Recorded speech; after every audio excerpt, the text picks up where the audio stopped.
The birth of Doraemon, Doraemon का जन्म 2012। आखिर डोरेमोन कैसे बना और उसको कहाँ बनाया गया, और क्या डोरेमोन एक डिफेक्टिव रोबोट है, ये हम देखेंगे इस एपिसोड में। शहर से दूर ऊपर एक फैक्ट्री में बहुत महंगे रोबोट्स बनाए जाते थे और उन्हीं रोबोट्स में एक रोबोट था डोरेमोन, और यही वो दिन है जब डोरेमोन का जन्म हुआ था, यानी the birth of Doraemon. Factory में बहुत सारे रोबोट्स बन रहे थे, लेकिन फैक्ट्री के बाहर टाइम पेट्रोल कुछ बुरे लोगों का पीछा कर रहे थे। ये लोग बेसिकली चोर लुटेरे थे। जब टाइम पेट्रोल इन लोगों को चारों तरफ से घेर लेती है तो वो लोग दूसरे समय में भाग जाते हैं, और जाते जाते उनकी शिप से एक करंट निकलता है, जो कि वो करंट एक फैक्ट्री में एक कैट रोबोट के ऊपर गिर जाता है, जिस वजह से उस कैट रोबोट का स्क्रू उससे अलग हो जाता है और उस कैट में शॉर्ट सर्किट हो जाता है, और वो कैट सीधा फैक्ट्री के नीचे एक कूड़ा डिस्ट्रॉय करने वाली गाड़ी में घिर जाता है, और वो गाड़ी कूड़े के साथ साथ जो कैट रोबोट डोरेमोन था उसको भी डिस्ट्रॉय में फेंक देती है।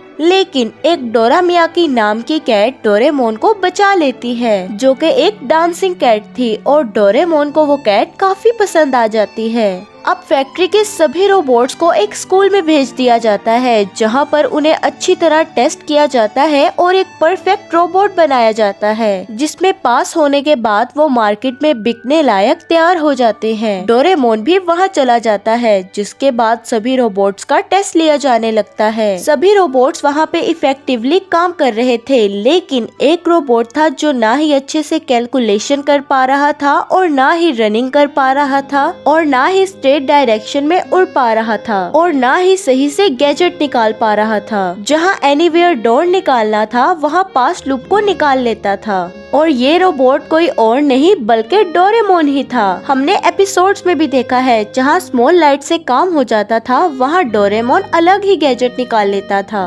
क्योंकि वो एक डिफेक्टिव पीस था, और प्रिंसिपल डोरेमोन की ये हालत देखकर कंफ्यूज हो जाते हैं और मजाक करते हुए कहते हैं कि ऐसे रोबोट्स को डिस्पोजल में भेज दिया जाता है। डोरेमोन डर जाता है, लेकिन फिर प्रिंसिपल डोरेमोन को एक स्पेशल क्लास में भेजते हैं। ये वो जगह थी जहां सारे डिफेक्टिव रोबोट्स को भेज दिया जाता है ताकि वो इम्प्रूव हो सकें। कुछ समय इम्प्रूव होने के बाद उनका ऑप्शन कर दिया जाता है, या तो सस्ते में या तो अगले बंदे की जितनी भी डिमांड है उस डिमांड में बेच दिया जाता है, और जिनको कोई नहीं खरीदता उनको डिस्पोज कर दिया जाता है। डोरेमोन क्लास में पहुंचता है जहां अलग अलग तरीके के डिफेक्टिव रोबोट्स थे, और जियान और सुनियो जैसे दिखने वाले दो शरारती रोबोट्स भी थे, और उसी सेम क्लास में डोरेमोन की क्रश डोरा मियाको भी पढ़ती थी, और डोरेमोन को देखते ही वो डोरेमोन से मिलने आ जाती है। डोरा मियाको भी डोरेमोन को पसंद किया करती थी। ये देखकर जियान और सुनियो जैसे दिखने वाले रोबोट्स को गुस्सा आ जाता है, और वो क्लास के बाद डोरेमोन को परेशान करते हुए उसकी पॉकेट उससे छीनने की कोशिश करते हैं। डोरेमोन अपने गैजेट्स निकालता है, लेकिन उनमें बैटरी नहीं होती, क्योंकि कैट रोबोट्स को जो पॉकेट मिली होती है वो पहले से ही पुअर क्वालिटी की होती है, जिसको परफेक्ट रोबोट ही प्रॉपर्ली यूज कर पाते हैं। डोरेमोन दूसरे गैजेट्स निकालने लगता है, लेकिन जैसा कि वो वीक और डिफेक्टिव था तो वो कंफ्यूज हो जाता है। डोरेमोन उन दोनों से भागने लगता है, लेकिन गिर जाता है, तो तभी डोरा मियाको वहाँ पर आके उसे बचा लेती है, और ये कैट से दिखने वाला रोबोट फुटबॉल की मदद से उन दोनों को हरा देता है, और वो सब रोबोट आपस में दोस्त बन जाते हैं, साथ में एंजॉय करते हैं और खाना खाते हैं। इम्प्रूवमेंट के लिए उनको कैलकुलेशन सिखाया जाता है और वेट लिफ्टिंग भी सिखाई जाती है। सब मिलके एक साथ डांट भी खाते हैं, और छोटे बच्चों के साथ कैसे डील करना है वो भी सिखाया जाता है।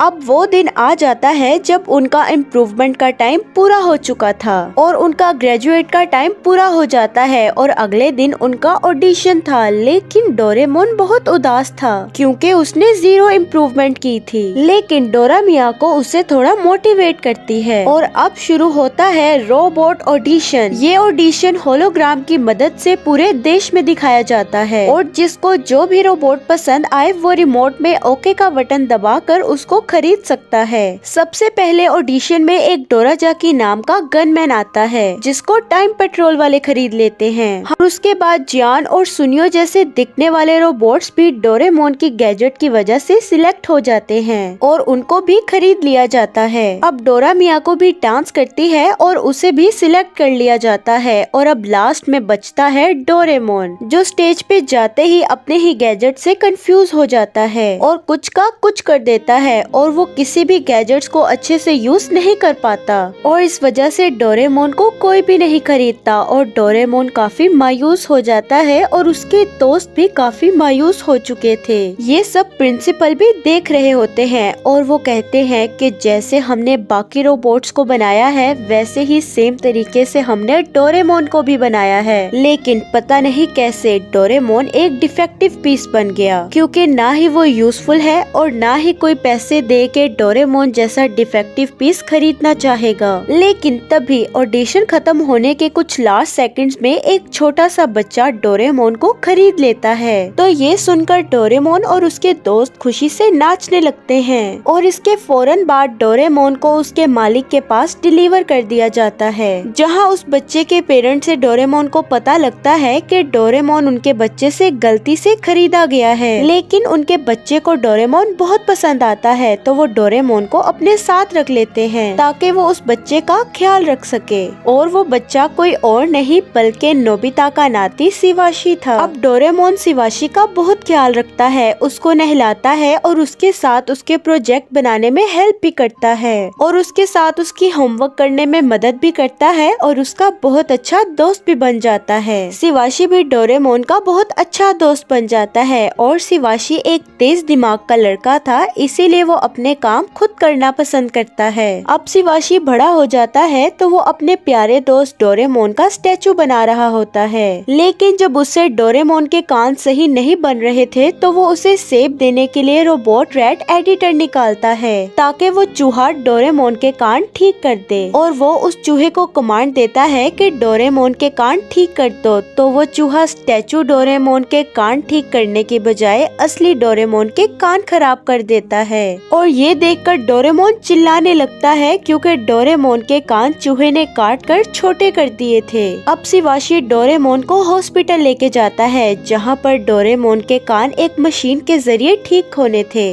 अब डॉक्टर मशीन को कमांड दे रहे होते हैं कि तभी डोरेमोन छींक देता है, जिसकी वजह से कमांड रिपेयर की जगह क्लियर पर प्रेस हो जाता है, जिस वजह से वो मशीन डोरेमोन के कान रिपेयर करने की बजाय क्लियर कर देती है। अब डोरेमोन को हॉस्पिटल में मिलने उसके क्रश डोरा मियाको आती है और जब वो देखती है कि डोरेमोन के कान रिमूव हो गए हैं तो ये देखकर वो उस पर हंसने लगती है। डोरेमोन को ये देखकर बहुत बुरा लग रहा होता है और वो यहाँ से बहुत दूर चला जाता है और डोरेमोन एक पिलर पर बैठकर अपने कानों के बारे में सोचकर बहुत उदास हो रहा होता है। लेकिन डोरेमोन ने कहा उदास बैठकर कुछ नहीं होगा, तो तभी वो अपनी पॉकेट में से एक मोटिवेशन वाला गैजेट निकालता है और उसे पी लेता है। लेकिन वो लिक्विड डोरेमोन को मोटिवेट करने की बजाय और भी ज्यादा डीमोटिवेट कर देता है और डोरेमोन बहुत ज्यादा चिल्लाते हुए रोने लग जाता है, जिस वजह से उसके साउंड बॉक्स में दिक्कत आ जाती है, जिस वजह से उसकी आवाज भी बदल जाती है और आंसुओं की वजह से उसका कलर भी चेंज हो जाता है और रियल कलर बाहर आ जाता है जो कि था ब्लू कलर। अब सुबह हो जाती है और डोरेमोन की सिस्टर उसे ढूंढते ढूंढते डोरामी उसके पास पहुंच जाती है और डोरेमोन डोरामी के गले लगकर रोना शुरू कर देती है। तो डोरामी बताती है कि शिवाशी कल से तुम्हें ढूंढने के लिए निकला हुआ है और अब उसका भी कुछ पता नहीं है और वो फिर से उदास हो जाता है और अब वो फिर से अपनी पॉकेट में से मोटिवेशनल लिक्विड निकालता है, लेकिन इस बार उसकी पॉकेट से नॉन स्टॉप दौड़ने वाला लिक्विड निकल आता है। तो डोरामी उसे बताती है कि तुमने गलत लिक्विड पी लिया है, लेकिन तब तक डोरेमोन निकल चुका था और डोरेमोन ना चाहते हुए भी दौड़ते रहता है क्योंकि गैजेट की वजह से उसके पाँव नहीं रुकते। और दूसरी तरफ जो चोर लुटेरे थे वो टाइम पेट्रोल से बचने के लिए एक बच्चे को किडनैप कर लेते हैं और वो बच्चा शिवाशी था जो डोरेमोन को ढूंढने निकला था। डोरेमोन के पाँव स्पीड से चल रहे होते हैं और वो एक स्लोप के जरिए सीधा उन चोर लीडर की शिप के इंजन पर टकरा जाता है और वो लुटेरे नीचे गिर जाते हैं तो टाइम पेट्रोल उन्हें अरेस्ट कर लेती है।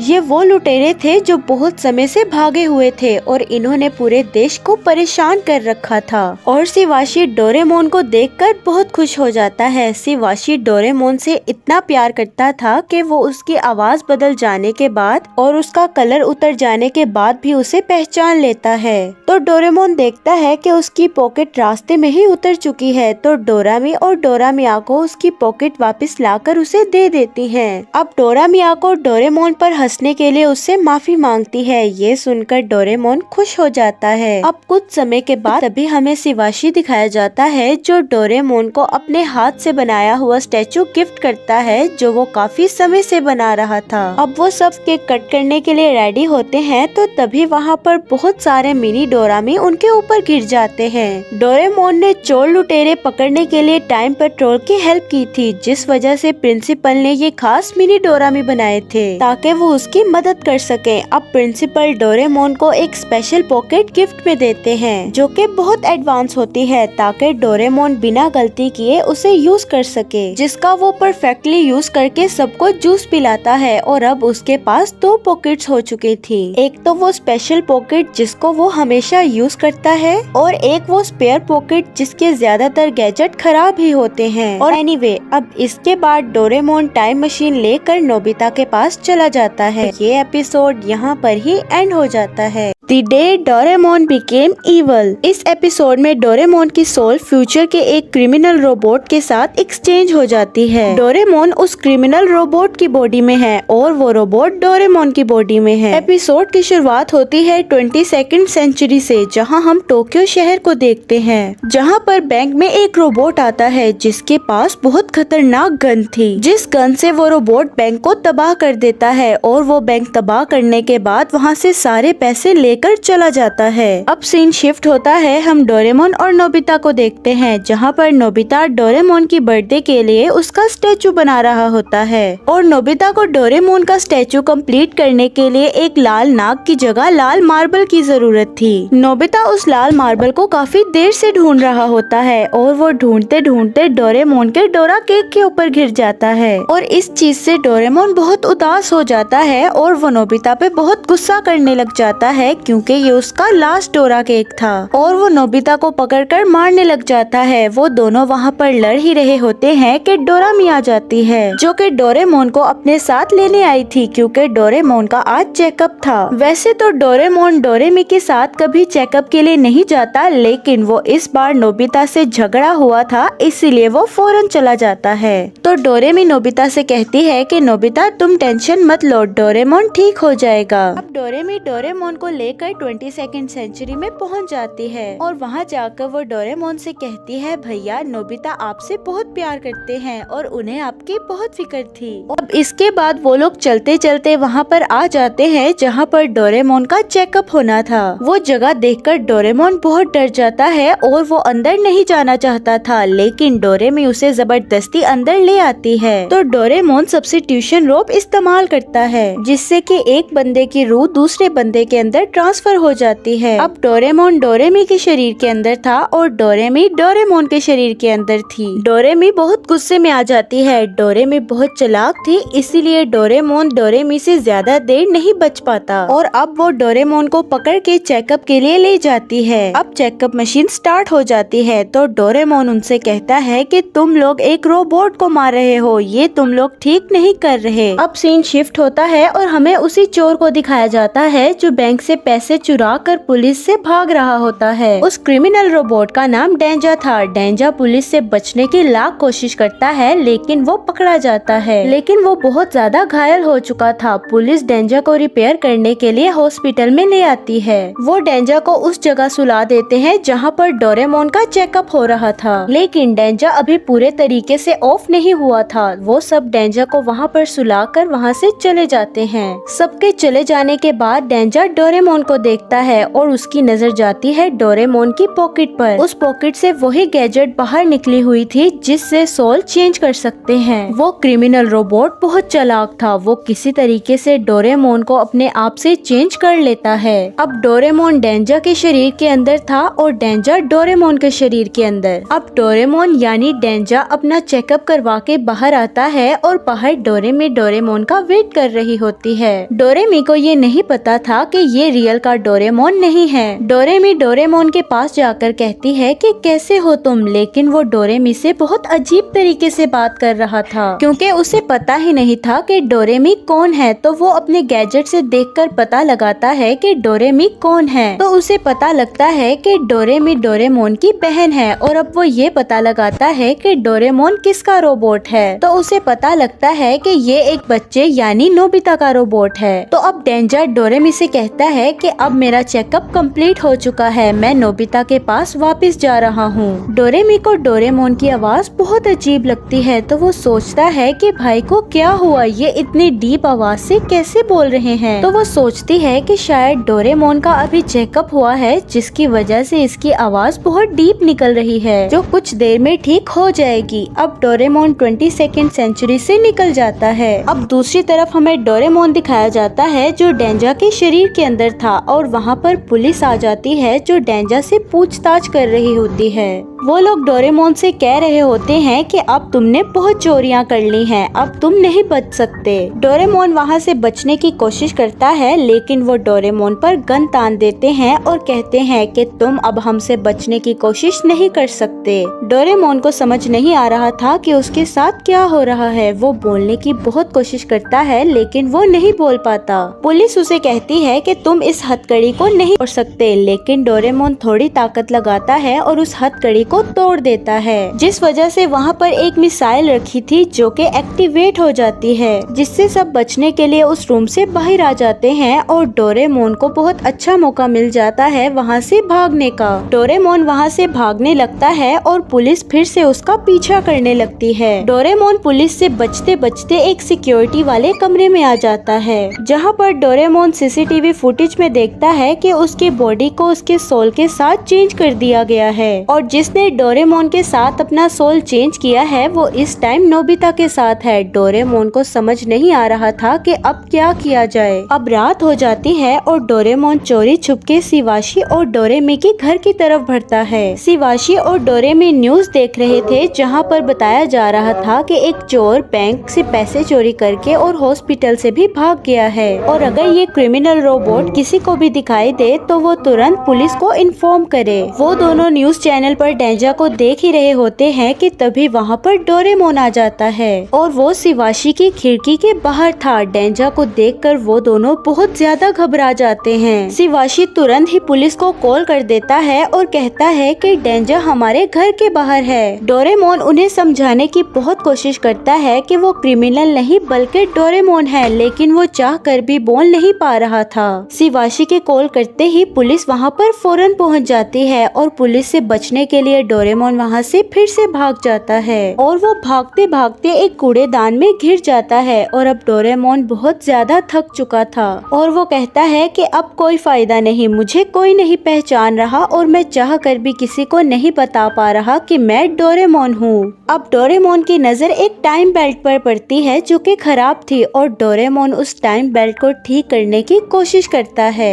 अब सीन शिफ्ट होता है और हमें डोरेमोन को दिखाया जाता है जिसके शरीर में डेंजा था और अब वो नोबिता के घर पहुंच चुका है और नोबिता डोरेमोन के लिए बहुत ज्यादा डोरा केक्स लेकर आया था क्योंकि उसे बहुत बुरा लग रहा था कि उसने डोरेमोन का डोरा केक खराब कर दिया। इसीलिए वो डोरेमोन से माफी मांगने के लिए उसके लिए बहुत ज्यादा डोरा केक्स ले आता है और अब वो डोरेमोन को बहुत ज्यादा डोरा केक देता है जिसके शरीर में डेंजा डोरा केक्स खा रहा होता है, लेकिन उसे डोरा केक बिल्कुल पसंद नहीं आता क्योंकि वो मीठा नहीं खाता है और वो डोरा डोरा केक मीठा था। तो तभी वहाँ पर जान और सुनियो आ जाते हैं और नोबिता को आवाज देते हैं कि आज हमारे पास एक प्लेयर की कमी है, अगर तुम चाहो तो हमारे साथ खेलने आ सकते हो। लेकिन नोबिता मना कर देता है कि आज मैं तुम्हारे साथ नहीं जा सकता क्योंकि आज डोरेमोन का बर्थडे है। लेकिन डेंजा को बेसबॉल बहुत पसंद थी, इसीलिए वो उनके साथ जाने के लिए तैयार हो जाता है। नोबिता को रियलाइज होता है कि ये डोरेमोन जैसा नहीं लग रहा है, ये कुछ अजीब है। डोरेमोन कभी भी डोरा केक्स को नहीं छोड़ता और आज डोरेमोन एक भी डोरा केक नहीं खा पाया। लेकिन नोबिता उस बात को इग्नोर कर देता है और वो सभी बेसबॉल खेलने के लिए आ जाते हैं। और डेंजा बहुत अच्छे से खेल रहा था और वो काफी होम रन भी मारता है, जिसकी वजह से जान की टीम जीत जाती है। और वो अब सब बहुत खुश हो जाते हैं और वो सब डेंजा को उछाल रहे होते हैं और डेंजा भी यहाँ पर बहुत खुश था। अब नोबिता डेंजा के पास आता है और डेंजा नोबिता को बेसबॉल खेलने की ट्रेनिंग देता है और नोबिता भी एक होम रन मार देता है। अब दूसरे सीन में डोरेमोन टाइम बेल्ट को ठीक कर रहा था और डोरेमोन उस टाइम बेल्ट को अब ठीक कर ही लेता है और उस रेड बटन को पुश करता है, लेकिन टाइम बेल्ट काम नहीं करती क्योंकि उसमें बैटरी नहीं थी। और तभी वहाँ पर पुलिस आ जाती है और आकर कहती है कि यहाँ पर सब कुछ खत्म हो जाएगा, डेंजा का काम तमाम हुआ। और वो डोरेमोन पर उस शॉट गन से हमला कर देते हैं, जिस वजह से टाइम बेल्ट चार्ज हो जाती है, जिससे कि डोरेमोन गायब हो जाता है और वो टाइम से पीछे जा रहा था। इधर नोबिता बॉल ढूंढ रहा होता है तो तभी वहाँ पर उसे वो क्रिमिनल रोबोट दिखता है जिसके अंदर डोरेमोन था। डोरेमोन नोबिता को बताने की कोशिश करता है कि मैं डोरेमोन हूँ, लेकिन नोबिता उसे डर कर वहाँ से भागने लगता है। तो तभी डेंजा डोरेमोन पर एयर कैनन से अटैक करता है। वो लगातार डोरेमोन पर अटैक करके उसे घायल कर रहा था। डेंजा डोरेमोन को खत्म करने जा रहा था, ये देख नोबिता उसे रोक लेता है और कहता है कि डोरेमोन आज तुम इतने अजीब क्यों लग रहे हो और तुम इतने गुस्से में क्यों हो, जिसके बाद वो दोनों घर आ जाते हैं। डेंजर टाइम टीवी पर दिखाता है कि ये रोबोट कितना खतरनाक था, इसीलिए मैं इसको मारना चाह रहा था। लेकिन नोबिता मन ही मन कहता है कि उस रोबोट को देखकर ये नहीं लग रहा था कि वो मुझे मारना चाहे और वो मुझे देखने में भी अपना लग रहा था। अब नोबिता की सारी फैमिली डोरेमोन का बर्थडे सेलिब्रेट करती है और वो सब सो जाते हैं। इधर डोरेमोन काफी दुखी लग रहा था तो वो नोबिता के घर आकर छुपके से उसे उठाकर वहाँ से ले जाता है। डेंजा को कुछ हड़बड़ी दिखाई देती है तो वो बाहर आके देखता है कि नोबिता नहीं था और तभी उसे डोरेमी की कॉल आती है और उसके साथ एक पुलिस ऑफिसर भी था जो बताता है कि क्रिमिनल हमारे टाइम में आ गया है और डेंजा डोरेमोन को मारने के लिए निकल जाता है। अब डोरेमोन नोबिता को बताने की कोशिश कर रहा होता है और वो नोबिता को एक लाल मार्बल देता है। तो नोबिता उसे कहता है क्या तुम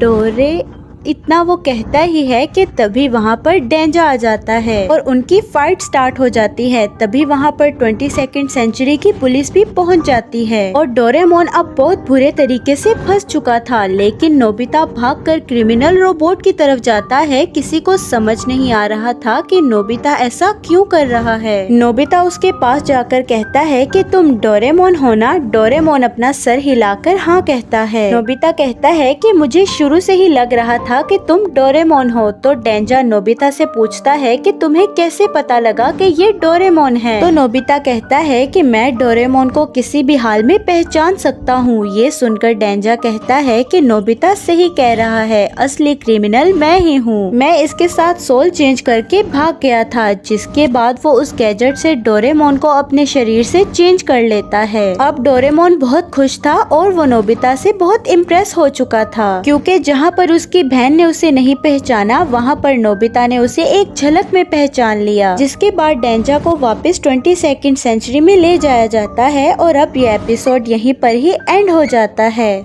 डोरेमोन की इस एपिसोड में हम देखेंगे कि नोबिता की शिजुका से पहले भी एक दोस्त थी जो कि अब नोबिता को छोड़ के जा चुकी है और अगर वो अब नोबिता के साथ होती तो फ्यूचर में उसकी शादी नोबिता से ही होती। अब एपिसोड की शुरुआत होती है नोबिता के घर से, जहाँ नोबिता की मॉम डोरेमोन और नोबिता को डांट रही होती है कि उन्होंने अपना रूम बहुत गंदा कर रखा है। तो नोबिता की मॉम उन्हें कहती है कि मेरे आने तक ये सब साफ होना चाहिए और नोबिता की मॉम के जाने के बाद डोरेमोन अपना काम करने लग जाता है। लेकिन नोबिता को कोई चीज मिलती है जिसको देखने के बाद वो काफी उदास हो जाता है, जो कि होती है एक लड़की की जूती। ये देखकर डोरेमोन बहुत गुस्सा हो जाता है और कहता है कि क्या मैं अकेले ही काम करूँगा, तुम मेरी मदद नहीं करोगे? तो डोरेमोन नोबिता को देखता है कि वो काफी उदास लग रहा था, तो वो उससे पूछता है कि तुम्हें क्या हुआ है? तो नोबिता कहता है कि मेरी इस जूती से काफी ज्यादा पुरानी यादें जुड़ी हैं और जब भी मुझे पुरानी यादें याद आती हैं मैं काफी उदास हो जाता हूँ। तो डोरेमोन पूछता है कि आखिर ये जूता है किसका? तो नोबिता उसे बताता है कि ये एक लड़की का जूता है जिसका नाम है नोनचेन। फिर नोबिता बताने लगता है कि उसके साथ क्या हुआ था। नोनचेन नोबिता की बचपन की फ्रेंड थी, जो कि नोबिता की पड़ोसी भी थी और नोनचेन और नोबिता काफी अच्छे दोस्त भी थे, जो कि दिन भर खेला करते थे। नोनचेन नोबिता की हर काम में मदद भी किया करती थी। नोबिता और नोनचेन दिन भर खेला करते थे। एक दिन ये दोनों घर घर खेल रहे थे, जहाँ पर नोबिता को ऑफिस जाना था। तो नोबिता नोनचेन को गुड बाय कहकर ऑफिस चला जाता है। तो तभी रास्ते में नोबिता को जियान और सुनियो मिलते हैं, जो उस टाइम में भी काफी ज्यादा बदमाश थे। वो नोबिता का मजाक बनाते हुए कहते हैं कि क्या तुम दिन भर लड़कियों की तरह घर घर खेलते रहते हो? तुम लड़का होकर एक लड़की के साथ खेलते हो, मतलब तुम भी एक लड़की हो। नोबिता को ये बात अच्छी नहीं लगती, तो वो कहता है कि मैं एक लड़का हूँ। तो वो दोनों कहते हैं कि अगर तुम लड़के हो तो हमें साबित करके दिखाओ। तो नोबिता कहता है कि उसके लिए मुझे क्या करना होगा? तो वो कहते हैं कि तुम्हें नोनचेन का एक जूता लाना होगा।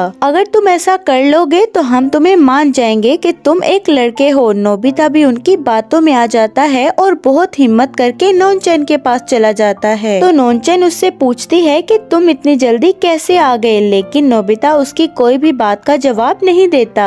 नोनचेन को लगता है कि नोबिता उससे गुस्सा है, इसीलिए वो नोबिता को इम्प्रेस करने में लगी रहती है। नोनचेन नोबिता से पूछने ही लगती है कि तुम्हें क्या हुआ है। इतनी देर में ही नोबिता टेबल पर पड़े सामान को इधर उधर करने लगता है, जिसे देखकर नोनचेन बहुत ज्यादा रोने लगती है और ये देखकर नोबिता को बहुत बुरा लगता है। लेकिन जियान और सुनियो उसे कहते हैं कि जल्दी से उसका एक जूता लेकर वहाँ से भागो, और नोबिता फिर से उनकी बातों में आकर उसका जूता लेकर वहाँ से भागने लगता है। भागते हुए नोबिता एक फ्लावर को भी कुचल देता है, जिसे देखकर नोनचेन और ज्यादा रोने लगती है। नोबिता नोनचेन का जूता लेकर बाहर आता है तो जियान और सुनियो उसे कहते हैं कि तुमने बहुत अच्छा काम किया। लेकिन नोबिता को बहुत बुरा लग रहा होता है और नोबिता दिन में एक बार भी घर नहीं जाता। नोबिता शाम तक बाहर ही रहता है और नोबिता को लग रहा होता है कि नोनचेन ने सबको घर में बता दिया होगा कि मैंने उसके साथ क्या किया। अब नोबिता रात को घर के बाहर खड़ा होता है तो वहाँ पर उसकी दादी आ जाती है, जो कि नोबिता से कुछ भी नहीं कहती। और ये देखकर नोबिता को पता लग जाता है कि नोनचेन ने किसी को भी कुछ नहीं बताया। और अब तो नोबिता को और भी बुरा लगने लग जाता है कि मैंने नोनचेन के साथ ठीक नहीं किया। अब नोबिता दूसरे दिन उसके घर जाता है तो वहाँ पर कोई नहीं होता, क्योंकि नोनचेन काफी ज्यादा बीमार हो चुकी थी, जिस वजह से वो घर से बाहर नहीं आ रही थी। अब एक हफ्ता बीत जाता है और नोबिता स्कूल से घर वापस आ रहा होता है, तो उसे घर आकर पता लगता है कि नोनचेन यहाँ से जा चुकी है। और वो नोनचेन के घर के बाहर जाकर देखता है तो वहाँ पर ताला लगा हुआ था। ये देखकर नोबिता बहुत रोने लगता है और उसको हमेशा के लिए रिग्रेट्स रह जाते हैं कि उसने नोनचेन के साथ ठीक नहीं किया। तो तभी वहाँ पर उसकी दादी आकर उसे संभाल लेती है। अब हमें प्रेजेंट का टाइम दिखाया जाता है, जहाँ पर नोबिता कहता है कि मुझे अभी तक उस बात का बहुत अफसोस है और जब भी मैं ये बात याद करता हूँ तो मुझे बहुत बुरा लगता है। काश मैं नोनचेन से माफी मांग पाता। तो डोरेमोन नोबिता से कहता है कि तुम चाहो तो हम अभी भी नोनचेन के पास जाकर उससे माफी मांग सकते हैं। तो नोबिता कहता है ये तुम क्या कह रहे हो, ये तो बहुत पुरानी बात है। तो डोरेमोन उससे कहता है कि शायद तुम भूल रहे हो कि हमारे पास टाइम मशीन है। ये सुनकर नोबिता बहुत खुश हो जाता है और अब डोरेमोन और नोबिता मशीन में बैठकर उस टाइम में चले जाते हैं जब नोनचेन जाने वाली थी, जहाँ पर वो देखते हैं कि नोनचेन एक कमरे में बैठी हुई थी और ये देखकर मालूम होता है कि वो किसी का वेट कर रही है। तो तभी वहाँ पर नोनचेन की मॉम आकर उसे कहती है कि क्या तुम जाने के लिए तैयार हो ना? तो नोनचेन कहती है नहीं, मुझे नोबिता से मिलकर जाना है। तो नोनचन की मॉम कहती है कि नोबिता से तुम अभी नहीं मिल सकती क्योंकि वो अभी स्कूल गया हुआ है। तो नोनचन उदास होकर वहाँ पर बैठ जाती है। अब नोनचन की मॉम जैसे ही वहाँ से जाती है तो नोबिता दरवाजा खोलकर नोनचन के पास अंदर आ जाता है और नोबिता उसे देखकर कहता है कि बहुत दिनों बाद मिले हैं। ये देखकर वो नोबिता से डर जाती है और कहती है कि तुम कौन हो, और वो वहाँ से भाग जाती है। तो तभी डोरेमोन नोबिता के पास आता है और उसे पकड़कर बाहर ले आता है। तो डोरेमोन उसे कहता है कि शायद तुम भूल चुके हो कि तुम बड़े हो गए हो और नोनचन सिर्फ छोटे वाले नोबिता को ही जानती है। तो नोबिता कहता है कि मैं कैसे उसके पास जाऊं। तो डोरेमोन टाइम क्लॉथ निकालता है जिससे नोबिता छोटा हो जाता है और नोबिता नोनचन के पास चला जाता है। ये देखकर नोनचन बहुत ज्यादा खुश हो जाती है और नोबिता उसे देखकर कहता है कि मैं सिर्फ तुम्हारे लिए ही आया हूँ, मैंने तुम्हारे साथ बहुत गलत किया, मैं उसके लिए तुमसे माफी मांगने आया हूँ। तो नोनचन उससे कहती है कि मैं तुमसे कभी गुस्सा ही नहीं हुई हूँ और जाने से पहले मैं तुमसे एक बार मिलना चाहती थी। नोबिता नोनचन को उसका जूता वापस करता है और साथ ही में उसको बहुत सारी चॉकलेट्स भी देता है, जिसे देखकर नोनचन बहुत खुश हो जाती है। अब नोनचन नोबिता को एक बक्सा देती है जिसमें बहुत सारे खिलौने थे जिससे नोबिता और नोनचन खेला करते थे। तो नोनचन नोबिता से कहती है कि इसको तुम हमेशा अपने पास रखना, इससे तुम मुझे याद कर पाओगे। नोबिता उसे खुशी खुशी अपने पास रख लेता है और फिर वो टाइम आ ही जाता है जब नोनचन वहाँ से जाने वाली थी। नोनचन की फैमिली नोबिता की फैमिली को गुड बाय कहकर वहाँ से जाने लगती है और कार की विंडो से नोनचन लास्ट बार नोबिता को गुड बाय कहती है। नोनचन के जाने के बाद नोबिता को बुरा तो लगता है लेकिन उसको खुशी भी होती है कि उसने नोनचन से माफी मांग ली। और क्या आप लोगों को लगता है कि नोनचन कभी वापस आएगी, और अगर वो वापस आई तो नोबिता किससे शादी करेगा? क्योंकि हम सबको पता है कि फ्यूचर कभी भी चेंज हो सकता है। और अगर नोनचन वापस आ गई तो मैं शिजुका का रिएक्शन देखना चाहती हूँ कि वो कैसा होगा। और यहाँ पर ही ये एपिसोड एंड हो जाता है।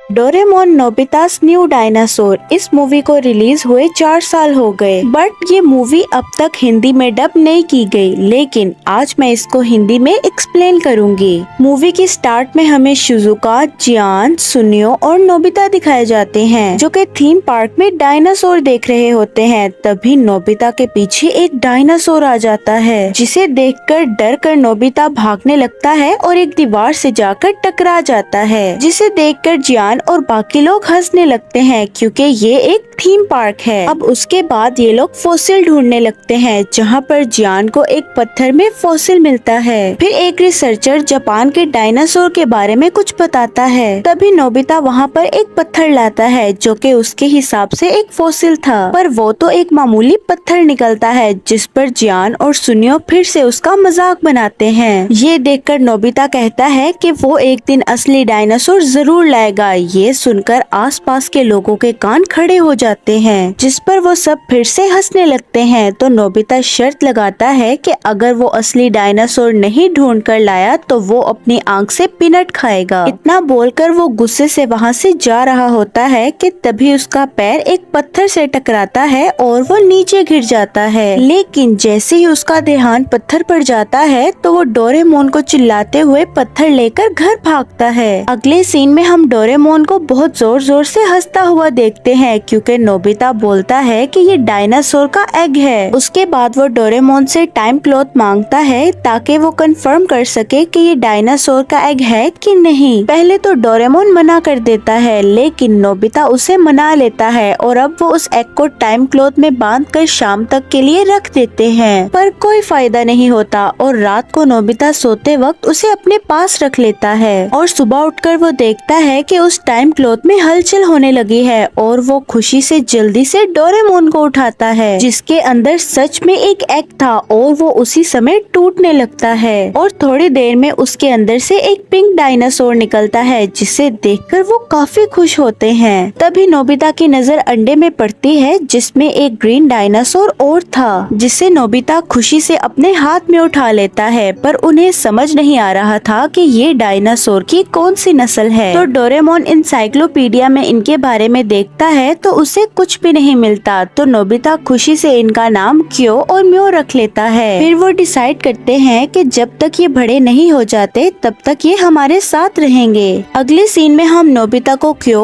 और म्यो को खाना खिलाते हुए देखते हैं, जहाँ पर म्यो तो खुशी से खा रही होती है लेकिन क्यो कुछ नहीं खाता। तो नोबिता उसे बहुत सी चीजें खिलाने की कोशिश करता है लेकिन वो कुछ नहीं खाता। तो नोबिता निराश होकर लेट जाता है। तो डोरेमोन उसे कहता है कि तुम्हें इन्हें खिलाने से पहले कुछ पढ़ लेना चाहिए इनके बारे में। तो नोबिता अगले दिन डायनासोर के बारे में पढ़ रहा होता है लेकिन उसे कुछ समझ नहीं आता। तो वो रिसर्चर से जाकर पूछता है कि बेबी डायनासोर क्या खाते हैं। तो रिसर्चर बताता है कि वो मछलियाँ खाते हैं, जिससे कि नोबिता जल्दी से जाकर क्यू को मछलियाँ खिलाता है और वो बहुत खुशी से खा लेता है। ये देखकर नोबिता भी खुश हो जाता है, पर उसी रात क्यू की तबीयत खराब हो जाती है और ये देख नोबिता बहुत परेशान हो जाता है। तो तभी डोरेमोन उसे दवाई देता है और नोबिता क्यू को अपने पास सुलाता है और वो सुबह उठकर क्यू को देखता है तो वो बिल्कुल ठीक हो चुका था। और अब हम नोबिता को स्पोर्ट क्लास में समर स्पोर्ट लगाते हुए देखते हैं, जिसमें वो बुरी तरह से फेल हो जाता है। अब नोबिता भागता हुआ अपने घर पहुंचता है, जहां पर वो म्यू को फ्लाई करते हुए देखता है, लेकिन क्यू ऐसा ट्राई करता है तो वो नीचे गिर जाता है। तो नोबिता समझ जाता है कि क्यू देर से फ्लाई करेगा और अब वो इन दोनों को रूम में नहीं रख सकते थे। तो तभी डोरेमोन एक गैजेट निकालता है जिसे वो अपने हिसाब से बड़ा या छोटा कर सकते थे। फिर डोरेमोन और नोबिता डिजिटल कैमरा की मदद से उसमें पहाड़, नदी और बहुत सी जरूरत की चीजें लगा देते हैं ताकि क्यू और म्यू आराम से रह सके। ऐसे ही दिन बहुत बीत जाते हैं और क्यू और म्यू बड़े होने लगते हैं। और अब हम नोबिता को फिर से पार्क में समर स्पोर्ट करते हुए देखते हैं, जिसमें वो फिर से फेल हो जाता है। तो तभी वहाँ पर जियान और सुनियो आ जाते हैं और आकर कहते हैं कि आज हम तुम्हारे घर डायनासोर्स देखने आएंगे, अगर वो ना हुए तो तुम्हें आंख से पीनट खाने पड़ेंगे। तो तभी नोबिता घर जाते हुए रास्ते में एक पार्क को देखता है तो उसका 3D मॉडल बनाता है और घर जाकर वो पार्क में लगा देता है। और अब वो उस लाइट की मदद से क्यू को फ्लाई करवाने की कोशिश करता है लेकिन वो फिर से फेल हो जाते हैं। तो तभी डोरेमोन और नोबिता नोटिस करते हैं कि क्यू की पूंछ म्यू से छोटी है और उन दोनों में हाइट का भी फर्क है। तो तभी थोड़ी देर में जियान, सुनियो और शिजुका भी वहाँ पर आ जाते हैं और जब वो असली डायनासोर देखते हैं तो डर के मारे चिल्लाने लगते हैं। तो तभी नोबिता की मोम ये सुनकर ऊपर आने लगती है। तो तभी डोरेमोन जल्दी से एक सर्कल छत पर बनाता है और एक सर्कल से डायनासोर को घेरता है और सही टाइम पर डायनासोर टेलीपोर्ट होकर छत पर पहुंच जाते हैं और उनकी मोम रूम की छानबीन करती है। तभी वो घर के बाहर लोगों की भीड़ नोटिस करते हैं जो डायनासोर को देख रहे थे। ये देखकर डोरेमोन जल्दी से उन्हें नीचे ले आता है। अब हम उन्हें पार्क में देखते हैं, जहाँ नोबिता को रियलाइज होता है कि अब वो क्यू और म्यू को अपने साथ और नहीं रख सकते।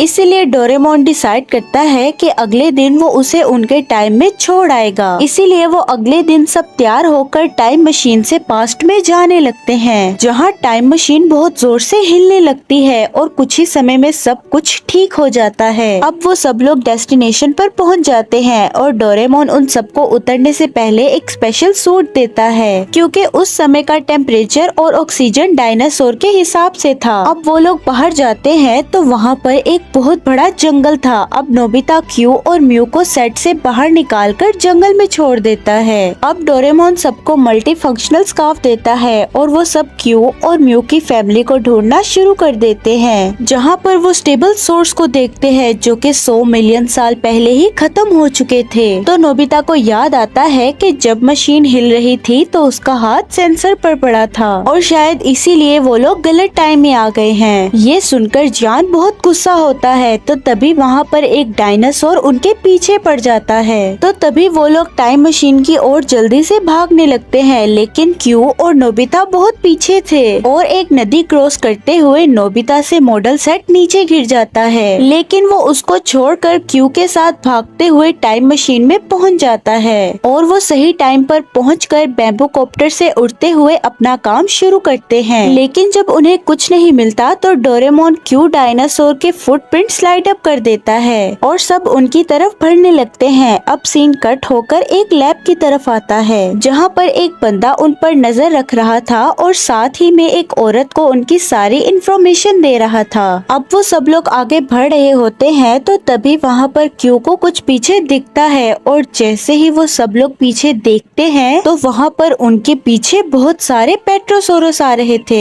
ये देखकर वो सब लोग काफी डर जाते हैं, लेकिन पेट्रोसोरस कुछ कहे बिना आगे बढ़ने लगते हैं। इसीलिए डोरेमोन जल्दी से सबको नीचे उतरने को बोलता है। तभी नोबिता आसमान में लगभग 10 गुना बड़े पेट्रोसोरस को नोटिस करता है। जब वो लोग नीचे उतरते हैं तो वहाँ पर भी फुटप्रिंट चमक रहे थे। तभी वहाँ पर एक बहुत बड़ा डायनासोर आ जाता है और वो लोग फिर से भागने लगते हैं। तो तभी डोरेमोन पार्टनर चॉकलेट का इस्तेमाल करता है और उसकी चॉकलेट रैकून खा जाता है। तो जियान उससे चॉकलेट लेकर डायनासोर के मुंह में फेंक देता है। तो तभी उसके डायनासोर जैसे पूंछ और दांत निकल आते हैं, जिसके बाद सब एक एक करके अपने सोलमेट डायनासोर को ढूंढने निकलते हैं। तो तब सुनियो बिसेराटॉप को अपना सोलमेट बनाता है, फिर शिजुका म्यू और नोबिता क्यू को, जिसके बाद शिजुका और म्यू तो उड़ सकते थे, लेकिन नोबिता और क्यू की छोटी पूंछ थी, जिस वजह से वो उड़ने की कोशिश करता है लेकिन नीचे गिर जाता है। और अब वो सब बहुत मजे से आगे बढ़ रहे होते हैं, लेकिन कुछ देर बाद एक रिवर के पास जाकर फुटप्रिंट गायब हो जाते हैं। इसीलिए जान बोलता है कि हमें अलग होकर ढूंढना होगा। इसीलिए डोरेमोन उन्हें 2 चॉकलेट और देता है। फिर दोनों अपने डायनासोर के साथ आगे जाते हैं, जहाँ रास्ते में बहुत सारी उन्हें डायनासोर की हड्डियाँ मिलती हैं और वहाँ पर वो एक मंकी को देखते हैं जो बैट बनकर वहाँ से उड़ता हुआ केव में चला जाता है। और ये देखकर वो दोनों डायनासोर को बाहर अकेले छोड़कर दोनों अंदर चले जाते हैं। तो अंदर जाके उन्हें पता लगता है कि अंदर 3D स्पेस है जहाँ बहुत सारे डायनासोर को रखा हुआ है। तो तभी उनके पीछे 2 डायनासोर पड़ जाते हैं। ये देखकर वो दोनों बहुत तेजी से भागने लगते हैं। तभी वहाँ पर वो बंदर उन्हें देखकर इंसान में बदल जाता है और उन दोनों को शूट करके बेहोश कर देता है। अब डोरेमोन और बाकी सब अपने काम पे लगे हुए थे। तभी वहाँ पर एक बहुत बड़ा पेट्रोसोरस आकर उन पर हमला कर देता है, जिससे बचकर वो सब तो उड़ जाते हैं, लेकिन क्यू वहीं पर ही रह जाता है और वो अपनी जान बचाने के लिए एक खाई में कूद जाता है, जहाँ वो कुछ समय तो फ्लाई करता है पर अचानक से नीचे गिरने लगता है, जिसे देख नोबिता उसकी मदद करने की कोशिश तो करता है, लेकिन वजन ज्यादा होने की वजह से वो दोनों नदी में गिर जाते हैं, जहाँ पर एक प्लेसियोसोरस उनकी मदद करता है। तो तभी हम एक सबमरीन में जियान और सुनियो को देखते हैं जो जेल में बंद थे और बाहर खतरनाक डायनासोर गार्डिंग कर रहे थे। इसीलिए जियान चॉकलेट यूज करने की सोचता है। अब हम अगले सीन में क्यू और नोबिता को देखते हैं जो नदी किनारे लेटे हुए थे और अब वो दोनों उठकर आगे बढ़ने ही वाले थे कि तभी डोरेमोन उन्हें ढूंढते ढूंढते वहाँ पर पहुँच जाता है। अब वो लोग एक साथ आगे बढ़ रहे होते हैं कि तभी क्यू वहाँ से भागता हुआ एक टनल में पहुँच जाता है, लेकिन वो नोटिस करता है कि क्यू तो हमारे पीछे है और ये देखकर वो टनल की दूसरी साइड की तरफ भागता है, जहाँ पर उन्हें क्यू और म्यू जैसे बहुत सारे डायनासोर उड़ते हुए दिखते हैं। म्यू उनको देखते ही उनके साथ फ्लाई करते हुए उनमें मिल जाती है, लेकिन क्यू को उड़ना नहीं आता था, इसीलिए वो धीरे धीरे सबके पास बढ़ने लगता है। लेकिन वहाँ का लीडर क्यू को स्क्रैच कर देता है, जिस पर नोबिता समझ जाता है कि क्यू उड़ नहीं पाता, इसीलिए वो इसको शामिल नहीं कर रहे हैं। अब हम जियान और सुनियो को देखते हैं जो उस आदमी की बातें सुन रहे होते हैं, जहाँ पर वो नतीला उसे कह रही होती है कि अगर ये वही दिन है तो हमें यहाँ से 2 घंटे में निकलना होगा और साथ ही में उन बच्चों को भी भागना होगा और अगर वो हमारी बात नहीं मानेंगे तो वो मारे जाएंगे।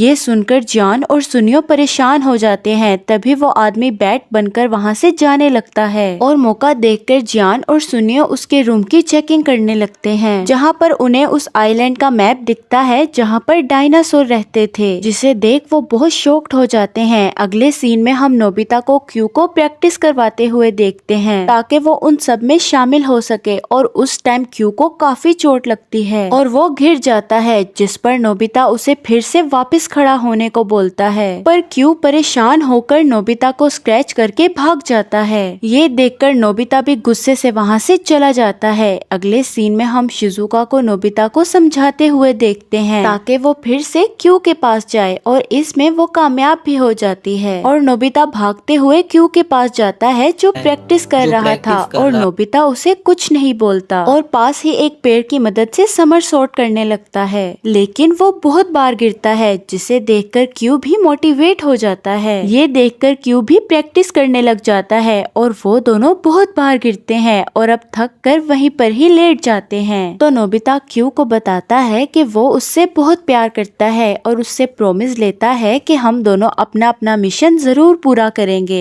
लेकिन तभी वहाँ पर बहुत सारे टूटते हुए तारे नीचे आने लगते हैं और अर्थक्वेक भी आने लगता है और नोबिता के पास उसके सारे दोस्त भी आ जाते हैं। तो डोरेमोन बताता है कि ये अर्थक्वेक का आखिरी दिन है क्योंकि 66 मिलियन साल पहले डायनासोर खत्म हो चुके थे। ये सुनकर नोबिता डोरेमोन को क्यू और म्यू की मदद करने को बोलता है, जिस पर डोरेमोन कहता है कि वो हिस्ट्री चेंज नहीं कर सकता। ये सुनकर नोबिता डोरेमोन से जबरदस्ती क्लॉक लेकर यूज करने ही वाला होता है कि तभी वहाँ पर टाइम पेट्रोल आ जाती है। तो हमें पता लगता है कि जिल और नतालिया उसके ऑफिसर्स हैं जो नजर रखते हैं कि कोई हिस्ट्री से छेड़छाड़ ना कर सके, लेकिन फिर भी नोबिता नहीं मानता, इसीलिए टाइम पेट्रोल उसे बांध लेती है। नोबिता को बंधा देख क्यू फौरन उन ऑफिसर्स पर हमला करने लगता है। जैसे ही वो आदमी ये देखता है तो वो देखकर नतालिया को बोलता है कि हमें इन्हें एक मौका देना चाहिए क्योंकि ये बच्चे डायनासोर्स को बचाना चाहते हैं। इसीलिए झील की वजह से टाइम पेट्रोल वापस चली जाती है। अब जियान और सुनियो उन सबको वहाँ की जगह दिखाते हुए बताते हैं कि ये वही मॉडल सेट है जो नोबिता से 100 साल पहले पानी में गिर गया था और नेचर की वजह से अब ये बड़ा हो गया। जिस पर डोरेमोन कहता है कि फिर तो हम इस जगह का टेम्परेचर और वेदर रिमोट की मदद से कंट्रोल कर सकते हैं, इसीलिए हमें डायनासोर्स को इनके अंदर लाना होगा। अब डोरेमोन स्पेस कलर क्रेयॉन निकालता है और एक क्रेयॉन शिजुका को देकर उसे बहुत बड़ा सर्कल बनाने को बोलता है और जियान और सुनियो से डायनासोर्स को अंदर लाने को बोलता है और अब सब काम पे लग जाते हैं। डोरेमोन दूसरे क्रेयॉन की मदद से मॉडल सेट को कवर कर रहा था, लेकिन तभी वहाँ पर उन पर एक बहुत भरा पेट्रोसोरस हमला कर देता है।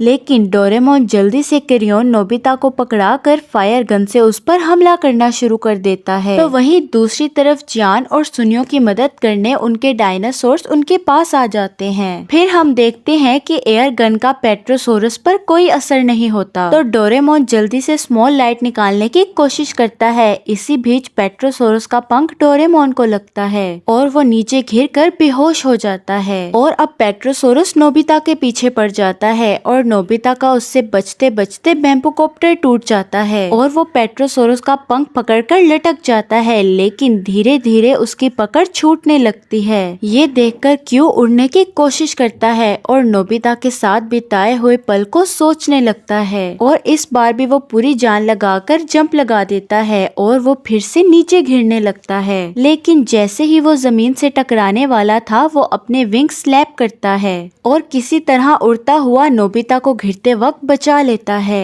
उसे देख पेट्रोसोरस भी उनके पीछे पड़ जाता है। तभी डोरेमोन भी उड़ जाता है और स्मॉल लाइट की मदद से उसे बहुत छोटा कर देता है और वो क्रेयॉन को भरा करके नोबिता से सर्कल कंप्लीट करने को बोलता है। और वहीं दूसरी तरफ जियान, सुनियो और शिजुका ने भी अपना काम कंप्लीट कर लिया था और फिर जैसे तैसे करके नोबिता और क्यू जल्दी से सर्कल कंप्लीट करते हैं और सही टाइम पर सभी डायनासोर मॉडल सेट में पहुंच जाते हैं, जिसके बाद क्यू को भी उनके ग्रुप में शामिल कर लिया जाता है। तो जील बताता है कि डायनासोर मरे नहीं हैं, बल्कि ये एवोल्यूशन है जिसमें उन्होंने सर्वाइवल के लिए ग्लाइड छोड़कर फ्लिप करना सीखा, जिसके बाद वो बर्ड्स बन गए। अब नोबिता और बाकी सब डायनासोर को बाय बाय बोलकर वहाँ से चले जाते हैं और यहीं पर ही ये मूवी खत्म हो जाती है। वीडियो की शुरुआत में हम दो डायनासोर को देखते हैं जो कि एक कपल होता है और उनके सामने उनके 3 अंडे पड़े होते हैं, जिनमें से जल्द ही बेबी डायनासोर्स निकलने वाले थे। जल्द ही वो अंडे टूटते हैं और 3 क्यूट से बेबी डायनासोर्स बाहर आते हैं। इनमें से 2 डायनासोर साइज में भी ठीक थे और बहुत एक्टिव भी थे, लेकिन एक बेबी डायनासोर अंडे के अंदर ही बैठा हुआ था। वो हाइट में भी छोटा था और बाहर भी नहीं आ रहा था। उसके पैर पेरेंट्स उसका नाम आर्लो रखते हैं। फिर वो कपल डायनासोर्स अपने बेबीज को बाहर लेकर आते हैं और उन्हें अपना घर दिखाते हैं। ये कपल थोड़ी बहुत फार्मिंग भी किया करता था और इन कपल में बहुत ज्यादा प्यार था और अब तो इनके बेबीज भी हो चुके थे और ये एक प्यारी सी फैमिली बन चुकी थी। अब टाइम गुजरता जाता है और बेबी डायनासोर्स भी बड़े हो चुके थे। आर्लो के अलावा बाकी डायनासोर्स काफी एक्टिव थे। वो अपने पेरेंट्स के हर काम में हेल्प भी करवाया करते थे, लेकिन जब आर्लो को कुछ कहा जाता तो वो काम उससे हो ही ना पाता था और वो छोटी छोटी चीजों से डर जाया करता था। अब वो डायनासोर कपल अपने बच्चों को अपने पास बुलाते हैं और समझाते हैं कि जैसे कि आगे सर्दियां आ रही हैं तो हमें बहुत ज्यादा खाना स्टोर करना है। हमने एक स्टोर रूम बनाया होता है जिसके अंदर वो लोग खाना स्टोर कर रहे थे। उसके बाद फादर डायनासोर अपना फुटप्रिंट वहाँ पर लगाते हैं और सब बच्चे बहुत एक्साइटेड हो जाते हैं और कहते हैं फादर हमें भी अपना फुटप्रिंट लगाना है। लेकिन फादर डायनासोर उन्हें रोक लेते हैं और कहते हैं नहीं, अभी तुम लोग छोटे हो, जब तक तुम लोग कोई बड़ा काम नहीं कर लेते तब तक तुम फुटप्रिंट नहीं लगा सकते। जिस दिन तुम्हें लगे कि तुम लोगों ने जिंदगी में कुछ कर लिया है उस दिन तुम लोग फुटप्रिंट लगा लेना और मैं भी उस दिन का इंतजार करूंगा कि कब मेरे बच्चे मेरे जैसे हो जाएं। तो फादर डायनासोर कहते हैं चलो आज मैं तुम लोगों को टेस्ट करूंगा। अगर तुम लोगों ने आज मेरे कहे गए काम बिल्कुल सही से कर दिए तो मैं तुम लोगों को आज ही फुटप्रिंट लगाने दूंगा। सब लोग काफी एक्साइटेड हो जाते हैं, लेकिन आर्लो बेचारा अभी भी डर रहा होता है। आर्लो का भाई बड़े बड़े दरख्त उतार कर लकड़ियाँ इकट्ठी करता है और आर्लो की बहन सारा फार्म साफ करती है और उन दोनों को परमिशन मिल जाती है फुटप्रिंट लगाने की। और आर्लो की बात की जाए तो उसने कुछ भी नहीं किया था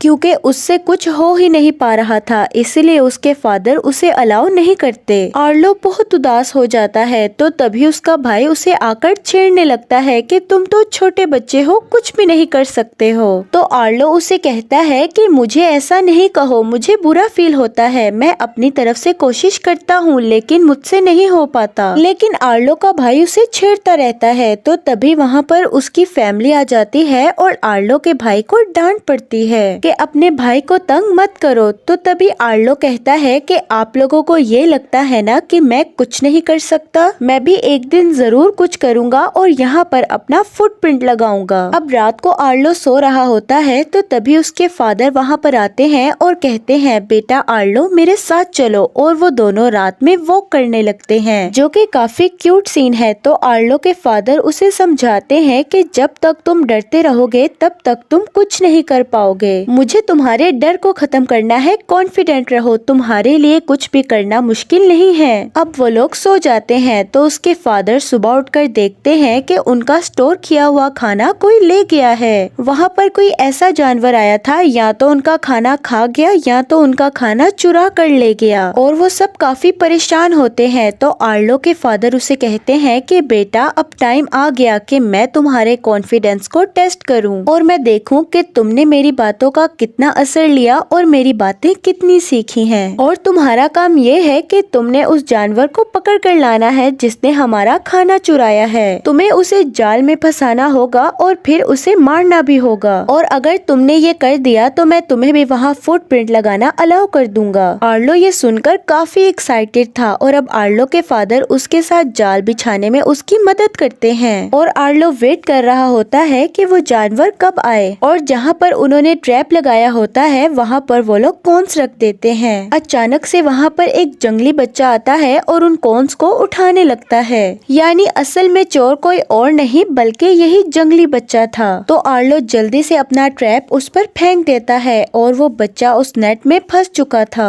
और वो काफी चिल्लाता है और वो अपनी ही जबान में कह रहा होता है कि मुझे फ्री करो। आर्लो उसे सुन के और देख के काफी डर जाता है और कहता है ये कैसी अजीबो गरीब चीज है। जल्दी से घबरा कर वो ट्रैप उठा देता है और वो जंगली बच्चा वहाँ से भाग जाता है। तो आर्लो के फादर वहाँ आते हैं, ये देखकर उसे डांटते हैं कि तुमने क्या किया, तुमने उसे पकड़ के छोड़ दिया, तुम्हारे डर ने सारा काम खराब कर रखा है, डरना छोड़ो और मेरे साथ आओ, मैं तुम्हारा डर खत्म करता हूँ। अब आर्लो के फादर यूं ही उसे डांट नहीं रहे थे, वो भी यही चाहते थे कि उनका बेटा एक अच्छा बच्चा बने, ऐसा बने कि दुनिया उससे डरे ना कि वो लोगों से डरे, क्योंकि पेरेंट्स हमारे अच्छे के लिए ही तो डांटते हैं। अब आर्लो के फादर उसे अपने साथ एक है है और वो नीचे गिर जाता है। तो आर्लो अपने डैड से कहता है डैड और नहीं, तो उसके फादर आगे से कहते हैं मुझे भी बुरा लग रहा है कि मैं अपने बेटे को यहाँ पर लेकर आया हूँ, लेकिन तुम भी इस बात को समझो, अगर मैं तुम्हारा डर खत्म नहीं करूँगा तो तुम बड़े होकर क्या करोगे। चलो ठीक है, आज के लिए इतना ही, अब हम वापस चलते हैं। लेकिन बारिश बहुत तेज होने लगती है और बहुत तेज हवा चलने लगती है, यानी तूफान आ जाता है। पत्थरों के साथ साथ यानी नीचे फ्लड आने लगता है। उसके साथ हर चीज बहने लगी थी। आर्लो के फादर उसे कहते हैं कि बेटा जल्दी से ऊपर जाओ। वो अपने मुंह और अपने टेल की मदद से अपने बेटे आर्लो को ऊपर उछाल देते हैं कि ये कहीं फ्लड में ना बह जाए, लेकिन खुद वो नीचे रह जाते हैं और फ्लड उन्हें बहा कर ले जाता है। ये बहुत इमोशनल सीन था। आर्लो अब अपने फादर को खो चुका है और अब वो वहाँ से वापिस आ जाता है और अब वो भी अपने बाकी बहन भाइयों के साथ काम करवाने लगा था और वो अब काफी उदास रहने लगा था। एक दिन आर्लो काम कर रहा होता है तो उसे वही जंगली बच्चा नजर आता है। तो उसके माइंड में फौरन वो बात क्लिक होती है कि उसके फादर ने कहा था कि जहाँ भी वो बच्चा मिले उसे मार देना। अब आर्लो उस बच्चे को पकड़ तो लेता है, लेकिन वहाँ पर वो एक नदी में बह जाता है और बह बह कर कहीं दूर आ जाता है। वो बेहोश हो चुका था और जब उसे होश आता है तो वो खुद को अकेला पाता है। वो काफी ज्यादा उदास था, लेकिन तभी उसकी नजर उस जंगली बच्चे पर पड़ती है। वो उस जंगली बच्चे के पीछे ऊपर जाता है तो उसे एक नदी नजर आती है जो उसके घर की तरफ ही जा रही थी। तो तभी उसे अपने फादर की बात याद आती है कि जब भी तुम्हें नदी नजर आए तो घबराना नहीं, क्योंकि तुम अपने घर का रास्ता ढूंढ लोगे। अब वो उस नदी के साथ साथ चलने लगता है, लेकिन बेचारे को भूख लगी हुई थी। तो तभी उसे एक फ्रूट नजर आता है जो कि दरख्त पे काफी ऊपर लगा हुआ था। आर्लो एक पत्थर के ऊपर अपने पाँव रख के वो फल खाने लगता है, लेकिन तभी वो पत्थर स्लिप हो जाता है और आर्लो उस पत्थर के नीचे आ जाता है। अब आर्लो का पाँव उन पत्थर में स्टक हो चुका था। वो काफी कोशिश करता है अपने आप को फ्री करने की, लेकिन वो नहीं कर पा रहा था। सारा दिन गुजर जाता है, इवन ऐसे करते करते रात भी हो जाती है और वो सो जाता है। और जैसे ही वो सुबह उठता है तो वो देखता है कि उसका पाँव फ्री हो चुका है। किसी ने वहाँ पर एक जगह खोद रखी थी और उसके आसपास छोटे छोटे प्रिंट्स थे। तो वो समझ जाता है कि ये जंगली बच्चे के फुटप्रिंट्स हैं और उसी ने ही आर्लो को फ्री किया है। अब आर्लो हिम्मत करता है और उठता है और आसपास की लकड़ियाँ इकट्ठी करके अपने लिए घर बनाने लगता है, यानी शेल्टर, जिसमें वो रहेगा। तभी वो जंगली बच्चा वहाँ पर आता है और आर्लो के लिए एक लीजर्ड लेकर आता है, क्योंकि उसे भूख लगी हुई थी। तो आर्लो उसे कहता है कि पीछे करो इसे, क्योंकि आर्लो उससे भी डर जाता है क्योंकि वो जंगली लीजर्ड थी। तो तभी वो बच्चा वहाँ पर एक बहुत बड़ा कीड़ा लेकर आता है और अपने मुंह से ही उसका सर अलहदा कर देता है और उसे इशारा करता है कि खाओ इसे, लेकिन आर्लो उसे भी नहीं खाता क्योंकि आर्लो वेजिटेरियन था। वो दरख्त, पौधे और फ्रूट्स इस तरह की चीजें खाया करता था। और अब उस बच्चे को समझ आ जाता है कि इसने क्या खाना है, तो वो आर्लो के लिए वही फ्रूट्स लेकर आता है जो आर्लो ने देखे थे। आर्लो काफी भूखा था तो वो उसे तेजी से खाने लगता है और अब वो बच्चा समझ जाता है कि आर्लो को क्या चाहिए था। और अब वो बच्चा आर्लो को अपने साथ ले आता है जहाँ पर इस फ्रूट का दरख्त था, जहाँ पर इस फ्रूट की काफी ज्यादा बेरीज लगी हुई थी। ये देखकर आर्लो के मुंह में पानी आ जाता है और वो उस दरख्त की तरफ भागने लगता है, लेकिन वो बच्चा उसे रोकने लगता है। पहले तो हमें समझ नहीं आती कि वो उसे क्यों रोक रहा है, लेकिन आर्लो जैसे ही उस दरख्त के पास जाता है तो एक बहुत बड़ा स्नेक बाहर आता है। वो आर्लो पर अटैक करने ही वाला होता है, लेकिन वो जंगली बच्चा उस पर अटैक कर देता है और उन दोनों में फाइट होती है, लेकिन आखिरकार वो स्नेक वहाँ से डर कर भाग ही जाता है। अब वो लोग वहाँ से जा ही रहे होते हैं कि तभी वहाँ लकड़ियों और दरख्तों में से एक जायंट सा जानवर बाहर आता है, जिसके सिंग पर कुछ बर्ड्स बैठे हुए थे। तो वो आर्लो से पूछता है कि तुम्हारे साथ ये बच्चा कौन है, क्योंकि वो दोनों जानवर थे तो आपस में बातचीत कर सकते थे। तो आर्लो कहता है कि मुझे नहीं पता इसका नाम। तो वो आगे से कहता है तो रख लो इसका कोई नाम। तो आर्लो उसे कहता है स्पॉट। तो वो जंगली बच्चा पीछे मुड़कर देखता है, शायद उसे अपना ये नाम अच्छा लगा हो। तो आर्लो और स्पोर्ट में काफी दोस्ती हो जाती है और वो दोनों एक साथ चलने लगते हैं। आर्लो इनफैक्ट अपने घर जा रहा था, लेकिन उसे रास्ता समझ नहीं आ रहा था। फिर वो लोग एक जगह से गुजरते हैं जहाँ पर बहुत बड़ी बड़ी घास होती है। तो आर्लो अपनी टेल उस घास में घुमाने लगता है तो बहुत सारे जुगनू यानी फायरफ्लाइज बाहर निकलने लगते हैं। ये देखकर वो काफी खुश होने लगते हैं। तो आर्लो को याद आता है कि उसके फादर भी उसे खुश करने के लिए ये किया करते थे। ये सोचकर भी आर्लो काफी उदास हो जाता है। तो तभी वो 5 लकड़ियां मिट्टी में खड़ी करता है और एक बड़ी लकड़ी को मिट्टी में दबा देता है। यानी आर्लो स्पोर्ट को अपनी फैमिली के बारे में बता रहा था और बताता है कि हम 5 लोग थे, लेकिन मेरे फादर मर गए। और जब वो देखता है कि स्पोर्ट का कोई रिएक्शन नहीं आया तो वो उदास हो जाता है कि हाँ, मैं किसको समझा रहा हूँ। लेकिन तभी स्पोर्ट उठता है और 3 लकड़ियों को मिट्टी में खड़ा करता है और 2 बड़ी लकड़ियों को मिट्टी में दबा देता है। और जो छोटी लकड़ी होती है उसे देखकर वो उदास होने लगता है, क्योंकि वो खुद ही था। उसकी बात का मतलब ये था कि उसके पेरेंट्स मारे गए और अब वो भी दुनिया में अकेला है। दोनों एक दूसरे को गले लगाकर उदास होकर बैठ जाते हैं। अब अगले दिन वो अपने अगले रास्ते के लिए निकलते हैं, लेकिन तभी तूफान आ जाता है। तेज बारिश होने लगती है और वैसा ही फ्लड आता है जिसमें उसके फादर मारे गए थे। तो वो काफी डर जाता है और वहाँ से भागने लगता है और एक दरख्त के नीचे जाकर छुप जाता है। लेकिन जब उसकी आंख खुलती है तो वो देखता है कि वो नदी से काफी दूर है और उसे नदी कहीं नजर नहीं आ रही थी जिससे वो अपने घर का पता लगा सकता। वो काफी उदास हो जाता है और आगे बढ़ने लगता है। तो तभी उसे वहाँ पर कुछ अजीबोगरीब से परिंदे नजर आते हैं। वो काफी चालाक परिंदे लग रहे थे। तो आर्लो उनसे पूछता है कि क्या आप मुझे बता सकते हैं कि नदी किधर है, मुझे अपने घर की तरफ जाना है। तो परिंदे कहते हैं, अरे भाई, हमें क्या पता, हमारा तो इससे लेना देना ही नहीं है। तूफान और फ्लड में जो परिंदे मारे जाते हैं, हम तो उन्हें खाने के लिए निकले हैं। और वो परिंदा आर्लो से ही उल्टा सवाल पूछ लेते हैं कि क्या तुमने जंगली बच्चे को देखा है, तो हमें बता दो कि वो कहाँ पर होगा। लेकिन आर्लो उनसे काफी डरा हुआ था, क्योंकि आर्लो के सामने ही उन्होंने एक लुमड़ी जैसे दिखने वाले बच्चे को खा लिया। और आर्लो डर के मारे उन्हें बता देता है कि स्पोर्ट कहाँ पर है। लेकिन जब वो देखता है कि वो परिंदे उसके पीछे पड़ गए हैं तो वो स्पोर्ट को अपनी कमर पे बिठाकर बहुत तेजी से भागने लगता है। तो तभी उनके सामने 2 बड़े बड़े डायनासोर्स आ जाते हैं जो आर्लो के पेरेंट्स से भी ज्यादा बड़े थे।